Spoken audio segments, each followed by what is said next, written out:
आज हम magnetic force के बारे में बात करेंगे। इससे पहले हम मैग्नेटिक फील्ड इंटेंसिटी निकालने के लिए बायोट सेबार्ट्स लॉ और एम्पियर सर्किटल लॉ के बारे में चर्चा किए थे, और उसी के एप्लीकेशन से डिफरेंट डिफरेंट पॉइंट पर डिफरेंट डिफरेंट लुक की वजह से मैग्नेटिक फील्ड का कैलकुलेशन किया गया था। आज हम मैग्नेटिक फोर्स के बारे में बात करेंगे कि मैग्नेटिक फोर्स का फॉर्मूला क्या होगा और मैग्नेटिक फोर्स लगेगा कहाँ। याद रखेंगे, इलेक्ट्रिक फील्ड होगा। इलेक्ट्रिक फील्ड में अगर कोई चार्ज रखा जाएगा तो वहाँ इलेक्ट्रिक फोर्स एग्जर्ट होता है, और मैग्नेटिक फील्ड में कोई चार्ज अगर केवल रखा रहे तो वहाँ मैग्नेटिक फोर्स एग्जर्ट नहीं होता। लेकिन उसी मैग्नेटिक फील्ड में जब चार्ज मोशन में हो, चार्ज मूव कर रहा हो, तो उस पर मैग्नेटिक फोर्स एग्जर्ट होता है। तो हम मैग्नेटिक फील्ड के नेचर के बारे में दो मैग्नेटिक फील्ड का नेचर बताए थे। एक क्रॉस मैग्नेटिक फील्ड। तो क्रॉस मैग्नेटिक फील्ड में हम बताए थे यह जो मैग्नेटिक फील्ड का डायरेक्शन होगा वो परपेंडिकुलरली इनवर्ड्स होगा। क्रॉस मैग्नेटिक फील्ड है। क्रॉस मैग्नेटिक फील्ड का मतलब हुआ magnetic field perpendicularly downwards. Magnetic field perpendicularly downwards. और ये मान लो एक कोई चार्ज है, इस चार्ज का मान जो है ये क्यू है, और ये v वेलोसिटी से अगर मूव कर रहा हो तो इस पर मैग्नेटिक फोर्स एग्जर्ट होगा। ये मैग्नेटिक फोर्स कितना होगा इसके बारे में हम कैलकुलेशन करेंगे। इस मैग्नेटिक फील्ड इंटेंसिटी का वैल्यू कुछ ना कुछ होगा। ये यूनिफॉर्म मैग्नेटिक फील्ड है, और मैग्नेटिक फील्ड का जो इंटेंसिटी है वो हमने कैपिटल V माना है, और उसमें ये क्यू चार्ज है जो v वेलोसिटी से मूव कर रहा है। तो इस पे जो लगने वाला फोर्स है ये फोर्स F होगा, और ये मैग्नेटिक फोर्स कहलाएगा Fm। तो मैग्नेटिक फोर्स क्रॉस फील्ड का क्या मतलब, magnetic field perpendicularly inwards. Cross field का क्या मतलब, मैग्नेटिक फील्ड परपेंडिकुलरली इनवर्ड्स, मतलब प्लेन ऑफ पेपर से इनवर्ड्स जा रहा है। ये Fm मैग्नेटिक फोर्स कितना था, Fm इक्वल टू ये Q into v vector cross v vector. Fm equal to कितना, Q into v vector cross v vector, यानी V और B, V वेक्टर यानी वेलोसिटी वेक्टर और मैग्नेटिक फील्ड वेक्टर का cross product करेंगे तो magnetic force का डायरेक्शन है। तो ये क्रॉस फील्ड में हम बताए थे, तो क्रॉस प्रोडक्ट में हम बताए थे कि ए क्रॉस बी करने के बाद रिजल्टेंट वेक्टर का डायरेक्शन किधर होगा। ये जो फोर्स है, फोर्स परपेंडिकुलर होगा v वेक्टर और v वेक्टर के प्लेन से, मतलब वेलोसिटी और मैग्नेटिक फील्ड वेक्टर जिस प्लेन में होगा उस प्लेन से परपेंडिकुलर डायरेक्शन में मैग्नेटिक फोर्स लगेगा। इसी को इन स्केलर फॉर्म में लिखेंगे तो Fm equal to q v b sine theta लिखेंगे। Q v b sine theta, इसमें पूछेगा ये थीटा क्या है, तो जहाँ थीटा जो है, थीटा v वेक्टर और v वेक्टर के बीच का कोण है, v वेक्टर और v वेक्टर के बीच का कोण है, इन दोनों के बीच का जो एंगल है वो। अच्छा, ये मैग्नेटिक फोर्स है। यदि इसी में केस वन लगा दें, केस वन, यदि मान लीजिए वेलोसिटी जीरो हो, तो वेलोसिटी अगर जीरो हो जाए तब क्या होगा, तब जो है मैग्नेटिक फोर्स भी क्या हो जाएगा, जीरो। मतलब अगर कहीं मैग्नेटिक फील्ड है और मैग्नेटिक फील्ड में चार्ज रेस्ट में आ जाए, चार्ज रेस्ट में आ जाए तो उस पर मैग्नेटिक फोर्स नहीं लगेगा, मैग्नेटिक फील्ड के बावजूद भी। मैग्नेटिक फील्ड के बावजूद भी इस पर फोर्स नहीं लगा।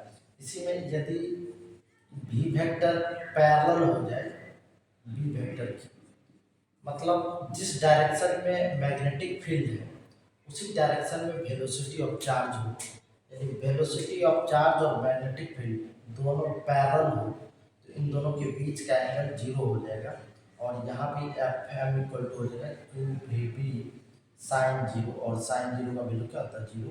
यहाँ भी मैग्नेटिक फोर्स जीरो है। तो दो परिस्थिति में मैग्नेटिक फील्ड के बावजूद भी मैग्नेटिक फोर्स नहीं लगा। किस परिस्थिति में, एक परिस्थिति में जबकि वेलोसिटी जीरो हो, यानी चार्ज रेस्ट में हो, चार्ज में को रेस्ट में रहने के बाद मैग्नेटिक फोर्स क्या हो गया, जीरो हो गया। और दूसरा, चार्ज मोशन में था यानी आवेश गति में था, लेकिन मैग्नेटिक फील्ड के पैरेलल था, तो उस डायरेक्शन में भी मतलब पैरेलल हो गया तो दोनों के बीच का एंगल जीरो हो गया, तो उस परिस्थिति में भी मैग्नेटिक फोर्स क्या हो गया, जीरो हो गया। अब और डिफरेंट डिफरेंट कंडीशन हो, जैसे मान लीजिए वेलोसिटी मैग्नेटिक फील्ड के से परपेंडिकुलर हो, केस थ्री कर लेते हैं। तो केस थ्री वेलोसिटी जो है, वेलोसिटी अगर perpendicular to the magnetic field हो गया तो क्या हो जाएगा, एफ एम इक्वल टू कितना हो जाएगा, q v b sine theta, theta की जगह 90 डिग्री, साइन 90 का वैल्यू क्या होगा 1, f equal to q v b, तो मैग्नेटिक फोर्स कितना होगा क्यू वी बी।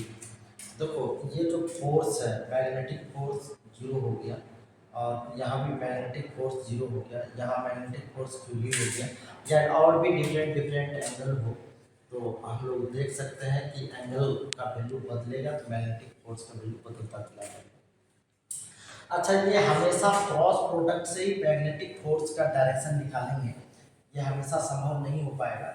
इसको एक आसान सा मेथड, सिंपल सा मेथड हम बताते हैं, याद रखेंगे या उसको कॉपी में नोट भी कर लेंगे, बार बार काम आएगा, वहाँ देखने के बाद पता चल जाएगा कि इस डायग्राम में मैग्नेटिक फोर्स का डायरेक्शन क्या होगा। जैसे मान लीजिए क्रॉस मैग्नेटिक फील्ड है, जब कभी भी क्रॉस मैग्नेटिक फील्ड हो मतलब मैग्नेटिक फील्ड का direction perpendicularly inwards, magnetic field का डायरेक्शन किधर हो गया, परपेंडिकुलरली इनवर्ड्स, तो अपने आप को अगर चार्ज के डायरेक्शन में चलता हुआ मानोगे तो मैग्नेटिक फोर्स हमेशा लेफ्ट साइड रहेगा।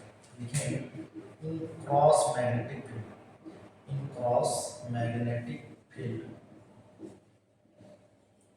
जब हम धन आवेश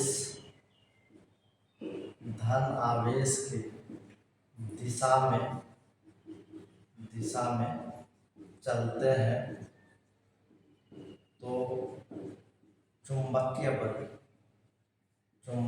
बल बाईं ओर लगता है। चुंबकीय बल किधर लगेगा, चुंबकीय बल बाईं ओर लगता है। फिर से हम इसको देखेंगे, क्रॉस मैग्नेटिक फील्ड हो तो इन क्रॉस मैग्नेटिक फील्ड यानी क्रॉस चुंबकीय क्षेत्र में जब हम धन आवेश की दिशा में अपने आप को चलते हुए मानेंगे तब उस पर चुंबकीय बल किधर लगेगा, बाईं ओर। अगर इसी में ऋण आवेश हो जाए, जैसे मान लीजिए एक ऋण आवेश है, जैसे इलेक्ट्रॉन ऋण आवेश अगर धन आवेश की दिशा में चलेंगे तब बाईं ओर नहीं लग के दाईं ओर बल लगेगा। ये कहते हैं क्रॉस मैग्नेटिक फील्ड में जब हम ऋण आवेश के दिशा में चलते हैं, ऋण आवेश के दिशा में चलते हैं तो दाईं ओर चुंबकीय बल लगता है, दाईं ओर चुंबकीय बल लगता है। तो कोई एक याद रखेंगे तो दूसरा ऑटोमेटिक याद हो जाएगा। कई बार कहेगा सर कोई जरूरी है कि हमेशा क्रॉस मैग्नेटिक फील्ड ही हो, क्रॉस के बदला डॉट मैग्नेटिक फील्ड भी हो सकता है। तो चलिए हम उसके लिए भी देख लेते हैं कि डॉट में क्या होगा। कुछ नहीं, जब कभी भी क्रॉस के बदला डॉट हो जाए तो पुनः इसका उल्टा, जो क्रॉस में डायरेक्शन था उसका उल्टा हो जाएगा। क्रॉस मैग्नेटिक फील्ड में अगर हम धन आवेश के दिशा में चलते थे तो बाईं ओर बल लग गया था, इधर बल लग गया था, बाईं ओर बल लग गया था। ये मान लीजिए डॉट फील्ड है, तो डॉट फील्ड में अगर धन आवेश की गति के दिशा में अपने आप को चलते हुए माने तो देखो क्रॉस फील्ड में धन आवेश की गति की दिशा में चलते हुए मानते थे तो वहाँ बाईं ओर बल लगता था। और ये डॉट फील्ड है, डॉट फील्ड का मतलब हुआ magnetic field perpendicularly outwards. Dot field का क्या मतलब हुआ, मैग्नेटिक फील्ड परपेंडिकुलरली आउटवर्ड्स। और ऐसी परिस्थिति में धन आवेश की गति की दिशा में चलते हुए माने तो बाईं के बदला दाईं ओर बल लगेगा। किधर बल लगेगा, दाईं ओर बल लगेगा। इसी में अगर ऋण आवेश हो, जैसे मान लीजिए ऋण आवेश हो, ऋण आवेश इलेक्ट्रॉन भी हो सकता है, तो ऋण आवेश अगर हो इसमें अपने आप को अगर ऋण आवेश को के दिशा में अगर अपने आप को चलते हुए माने डॉट फील्ड में तब बल किधर लगेगा, तो बाईं ओर लगेगा। इसको भी नोट करके लिख सकते हैं कि डॉट फील्ड में जब धन आवेश की गति की दिशा में हम अपने आप को चलते हुए मानते हैं तो बाईं ओर बल लगता है, और डॉट फील्ड में ऋण आवेश पर अपने आप को जब हम चलते हुए मानते हैं तो इस पर जो चुंबकीय बल का दिशा है वो बाईं ओर लगता है। ये डायरेक्शन के लिए काम आएगा। हालांकि ये सिंपल मेथड है जिससे डायरेक्शन ऑफ मैग्नेटिक फील्ड आसान से पता चल जाता है। इन सब के बावजूद भी अगर मैग्नेटिक फील्ड का मैग्नेटिक फोर्स का डायरेक्शन निकालना हो तो हम सिंपल क्रॉस मेथड का उपयोग कर सकते हैं। अब है कि आवेश की गति की वजह से यहाँ चुंबकीय बल लगा, लेकिन अगर मान लो कि कहीं क्रॉस फील्ड है, क्रॉस फील्ड में कोई कंडक्टर है और इस कंडक्टर पर में विद्युत धारा प्रवाहित हो रहा है। विद्युत धारा प्रवाहित होने का मतलब है कि इसमें आवेश का प्रवाह हो रहा है। तो आवेश का प्रवाह हो रहा है तो यहाँ भी तो बल लगेगा। तो यहाँ बल कितना लगेगा, तो इस पर लगने वाले बल के लिए अगर हम बल का डायरेक्शन या मैग्नीट्यूड पूछ दे कितना होगा तो देखेंगे। अभी तुरंत हम पढ़े थे F equal to q v b sine theta, q v b sine theta, उसी फार्मूले से हम बात करते हैं। तो F equal to q v b sine theta, तो क्यू इक्वल टू हम लोग लिख सकते हैं N। ये N क्या है, टोटल नंबर ऑफ इलेक्ट्रॉन, और E क्या, चार्ज ऑफ इलेक्ट्रॉन। E क्या, charge of electron. Ne into v sine theta. अच्छा ये N क्या है, N कुल इलेक्ट्रॉन की संख्या। जैसे मान लीजिए एक चालक तार है या एक कंडक्टर है, इस कंडक्टर में टोटल नंबर ऑफ इलेक्ट्रॉन एक ही बार थोड़ी ना आएगा। तो प्रति इकाई आयतन में इसमें इलेक्ट्रॉन की संख्या होती है। तो एक इकाई आयतन में इलेक्ट्रॉन की संख्या को अगर हम n मान लें, स्मॉल n, तो टोटल आयतन कितना, n इंटू आयतन, आयतन कितना, तो area of cross section into length. जैसे मान लीजिए ये बेलनाकार है तो pier square into H, pier square क्या हो गया, area of cross section, H की जगह क्या हो गया एल, ए इंटू एल, ये टोटल आयतन हो गया। और ये एन क्या, प्रति इकाई आयतन में इलेक्ट्रॉन की संख्या। इसको अगर लिखेंगे तो n a n e v b sine theta. अच्छा इसी को रीअरेंज करके लिखते हैं तो n e a v, n e a भी, ठीक, एन ई ए भी और एल बी साइन थीटा लगते हैं। शायद आपको याद होगा इलेक्ट्रिक करंट में हम करंट के लिए डेरिवेशन बताए थे एन ई ए भी डी। यहाँ जो भी डी है अनुगमन वेग है, तो एन ई ए भी ये जो इलेक्ट्रॉन का ड्रिफ्ट वेलोसिटी होता है, ये ड्रिफ्ट वेलोसिटी का काम करेगा ये भी। तो एन ई ए भी डी की जगह क्या होगा i, i l b sine theta. F equal क्या हो जाएगा, i l b sine theta. I क्या, तो चालक तार में प्रवाहित होने वाली विद्युत धारा, और बी क्या, तो मैग्नेटिक फील्ड, और एल क्या है, तो एल जो है वो लेंथ ऑफ द कंडक्टर है। इसी को अगर हम डिफरेंशियल फॉर्म में लिखें या वेक्टर फॉर्म में लिखें तो आई इंटू एल क्रॉस बी लिख सकते हैं, एल क्रॉस बी या एल बी साइन थीटा ऐसे भी होता है। इसमें भी मैग्नेटिक फोर्स का डायरेक्शन बोलेगा तो कुछ नहीं, हम पहले भी बोले थे धन आवेश की गति की दिशा में अगर क्रॉस फील्ड में चलते हैं मैग्नेटिक फोर्स बाईं ओर बल लगता है।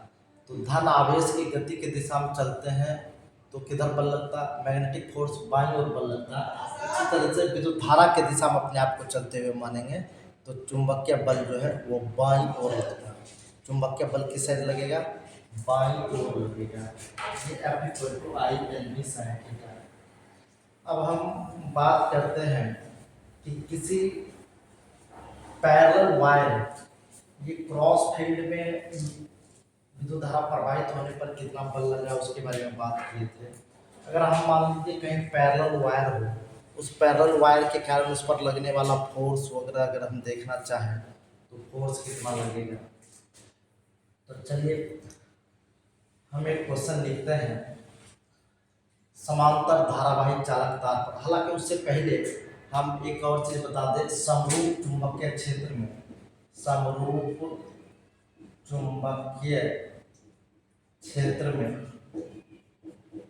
आवेश का गति, समरूप चुंबकीय क्षेत्र में आवेश का गति, ये गति के लिए हम देखेंगे कि इसके, जैसे मान लीजिए ये एक चुंबकीय क्षेत्र है, ये क्या चुंबकीय क्षेत्र है, तो इसमें त्रिज्या और वेग के बीच संबंध पूछेगा, या इसके वृत्ताकार पथ पर जो एक चक्कर लगाने में समय लगता है, आवर्तकाल या आवृत्ति के बारे में डेरिवेशन आता है। तो समरूप चुंबकीय क्षेत्र में आवेश जब गति करेगा तो इस पर चुंबकीय बल लगेगा। जैसे मान लेते हैं ये एक आवेश है और ये आवेश गति कर रहा है, ये आवेश क्यों है और ये भी वेग से गति कर रहा है, तो हमेशा बाईं ओर बल लगेगा। तो बाईं ओर बल लगने की वजह से होगा क्या, ये वृत्ताकार पथ पे घूमने लगेगा, हमेशा बाईं ओर बल लगता जाएगा। जैसे मान लीजिए ये आवेश था, तो आवेश पर बाईं ओर बल लगा तो पुनः बाईं ओर मुड़ गया, फिर इस दिशा में अगर वेग है तो पुनः बाईं ओर बल लगेगा। तो हमेशा बाईं ओर मुड़ते मुड़ते ये वृत्ताकार पथ को फॉलो करेगा, हमेशा क्या करेगा, वृत्ताकार पथ को फॉलो करेगा। इस वृत्ताकार पथ की त्रिज्या कुछ न कुछ होगी, तो त्रिज्या जो है इसको हम आर मान लेते हैं, और आवेश का जो परिमाण है इसको q, और आवेश का जो द्रव्यमान है इसको हम m मान लेते हैं। मानते हैं कि ये जो वृत्ताकार पथ फॉलो किया, इस वृत्ताकार पथ का केंद्र O है, इसकी त्रिज्या r है, और ये जो आवेश का जो वेग है, ये वेग क्या है, v है। आवेश का जो वेग है ये क्या, v। तो समरूप चुंबकीय क्षेत्र में आवेश गतिशील था, तो गतिशील आवेश की वजह से इस पर बाईं ओर बल लगता गया, बाईं ओर बल लगता गया, जिसकी वजह से ये मुड़ता चला गया, और ये मुड़ते मुड़ते वृत्ताकार पथ पर गति करने लग गया। तो इसमें ये जो वृत्ताकार पथ पर मुड़ा, क्यों मुड़ा, चुंबकीय बल की वजह से। तो चुंबकीय बल क्यों लगा, चूंकि समरूप चुंबकीय क्षेत्र में आवेश गतिशील है। समरूप चुंबकीय क्षेत्र में जब कभी भी आवेश गतिशील है, चुंबकीय बल लगेगा, और चुंबकीय बल की दिशा हमेशा बाईं ओर लगता है, जिसकी वजह से वृत्ताकार पथ पर मुड़ता चला गया। तो जब कभी भी कोई वस्तु वृत्ताकार पथ पर मुड़ता है तो उस पर एक अभिकेंद्र बल लगता है। ये अभिकेंद्र बल आया कहाँ से, इसी चुंबकीय बल की वजह से आया। तो चुंबकीय बल का मान है कितना होगा, q f equal to q a b sine theta. तो थीटा यहाँ क्या आ जाएगा, 90 डिग्री, क्योंकि वेलोसिटी और मैग्नेटिक फील्ड के बीच क्या एंगल है। तो देखो वेलोसिटी तो है बोर्ड के तल में, और मैग्नेटिक फील्ड है बोर्ड से परपेंडिकुलरली इनवर्ड्स, यानी मैग्नेटिक फील्ड जो है लंबवत अंदर की तरफ है, और वेग जो है बोर्ड के तल में, तो दोनों के बीच का एंगल क्या हो गया, 90 डिग्री। तो एफ इक्वल टू 2v_b, ये मैग्नेटिक फोर्स है। ये कौन सा फोर्स है, मैग्नेटिक फोर्स। लेकिन इसी मैग्नेटिक फोर्स की वजह से ये वृत्ताकार पथ पर घुमा है, वृत्ताकार पथ पर घुमा है। तो वृत्ताकार पथ पर जब कभी भी कोई वस्तु गतिशील है तो उसका अभिकेंद्र बल लगता है। तो ये अभिकेंद्र बल आया कहाँ से, तो चुंबकीय बल की वजह से। तो समीकरण 1 और 2 से अगर हम तुलना करें, समीकरण 1 और 2 से ये क्या हो जाएगा, qvb equal to mv²/r। Velocity क्या हो जाएगा, कैंसिल। तो qb इक्वल टू क्या बचेगा, mv/r। तो r इक्वल टू क्या बचेगा, mv/qb। मतलब वृत्ताकार पथ की त्रिज्या कितनी होगी, यही r होगी। इसी में अगर कोई पूछेगा कि सर एक वृत्ताकार पथ पर एक चक्कर लगाने में कितना समय लगेगा, तो समय बराबर हम आपको बताए थे, ये दूरी बटे 4 होता है। समय बराबर क्या होता है, दूरी बटे 4। तो समय आवर्त काल अगर निकालना हो टी, एक चक्कर लगाने में कितना समय लगेगा, तो टोटल दूरी कितना, तो 2 पाया। टोटल दूरी कितना, तो 2 पाया। चाल कितना, तो v। एक्चुअली r बराबर होता है कितना, mv/qb। mv/qb यहाँ हम लोग लिख सकते हैं r इक्वल टू ये mv/qb, और यहाँ से v ये डिवाइड में आएगा, तो v से v क्या हो जाएगा, कैंसिल। तो ये t इक्वल टू बचेगा 2πm/qb। t क्या है, तो t जो है ये आवर्त काल है। t क्या है, आवर्त काल। तो समरूप चुंबकीय क्षेत्र में जब कभी भी वस्तु गतिशील होगा तो उसका आवर्त काल कितना होगा, तो t होगा। इसी में एक टर्म आता है आवृत्ति। आवृत्ति क्या होता है, आवृत्ति इक्वल टू 1/आवर्त काल। 1/आवर्त काल, ये आवृत्ति इक्वल टू 1/आवर्त काल, तो न्यू इक्वल टू 1/t, या फ्रीक्वेंसी इक्वल टू 1/टाइम पीरियड। फ्रीक्वेंसी इक्वल टू 1/टाइम पीरियड, तो न्यू इक्वल टू 1/t। तो t का वैल्यू कितना होगा, तो 2πm/qb। ये qb पुनः पलट के क्या चलेगा, ऊपर चलेगा, तो qb/2πm। ये क्या है, आवृत्ति है। और इसी आवृत्ति को हम क्या करते हैं, फ्रीक्वेंसी करते हैं। क्या करते हैं, फ्रीक्वेंसी करते हैं। फ्रीक्वेंसी इक्वल टू 1/टाइम पीरियड। इसी में अगर पूछे कि इलेक्ट्रॉन का गतिज ऊर्जा कितनी है, या आवेशित कण की गतिज ऊर्जा कितनी है, तो आवेशित कण की गतिज ऊर्जा के बारे में बात करें तो ये काइनेटिक एनर्जी होगा, जो होता है हाफ mv²। ये गतिज ऊर्जा है, गतिशील वस्तु का गतिज ऊर्जा कितना होगा, हाफ mv²। तो ये mv², mv कहाँ से आएगा, तो r इक्वल टू mv/qv होता है। तो v इक्वल टू क्या हो जाएगा, qbr/m।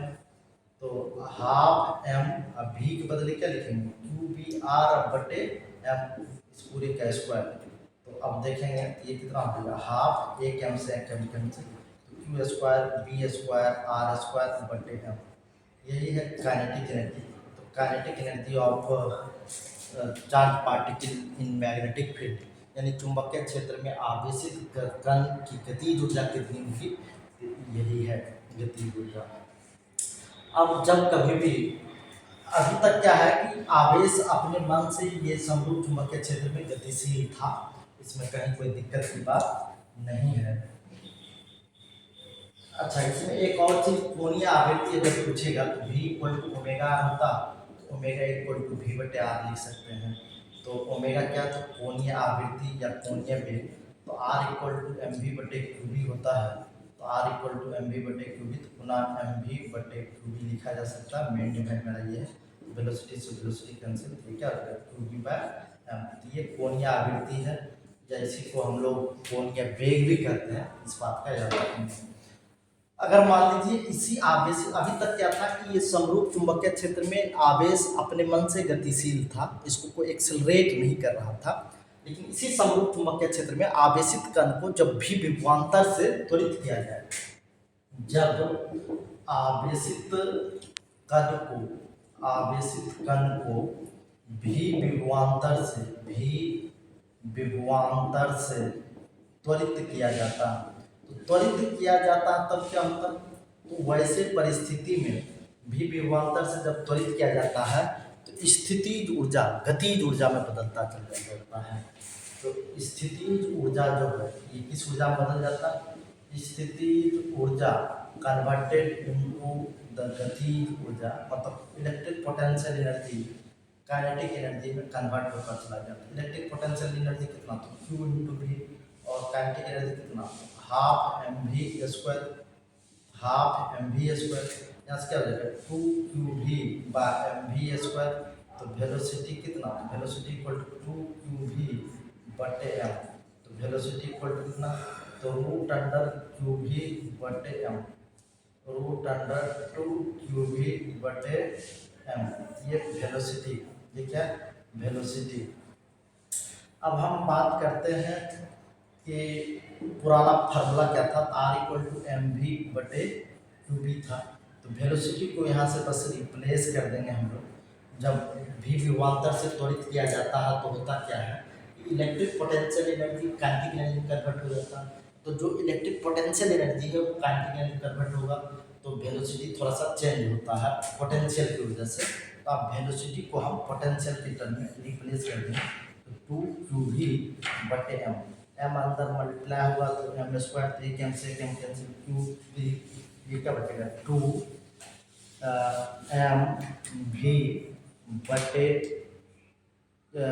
एक q से एक q कैंसिल हो जाएगा, तो q और u 1/2, r इक्वल टू ये 1/v √2mv/q आ जाएगा। तो r, इसका मतलब है कि भी विभवांतर से जैसे जैसे एक्सलेट करते जाएंगे इसका रेडियस जो है वो बदलता चला जाएगा। तो आज जो है यहीं तक हम छोड़ते हैं।